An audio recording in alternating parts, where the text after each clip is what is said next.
So, good morning. Okay, sa katanungan ng mga stroke. Normal po ba na magkaroon na nararamdaman yung mga pamamanhid?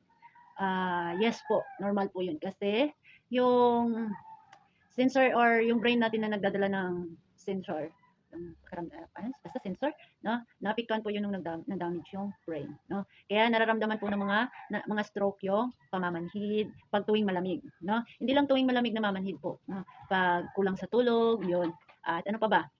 Yung kulang sa tulog, yung stress ka po, no? Pag stress na po kayo, nagkakaroon na ng pamamanhid, sensitive kumbaga, no? Minsan nangangalay, no? At hindi nag-i-exercise. Kaya sa mga stroke, always kayong mag-i-exercise kasi normal na po yun. Lifetime nyo na pong gagawin po yun na mag-exercise. Hindi kagaya nung hindi kayo na stroke ay okay lang hindi mag-exercise, no? Walang namamanhid, no? Pero pag stroke na po kayo, kailangan nyo na pong mag-exercise kasi kailangan ang katawan na nababanat-banat po. So, stretching lang daw, yun sabi ng ating stroke stretching, no? Basta nagalaw mo yun umaga at hapon, kailangan po nyo yun ng stroke lakad. Kasi pag walang lakad, tumataas po ang BP nyo. Yun lang ang kailangan.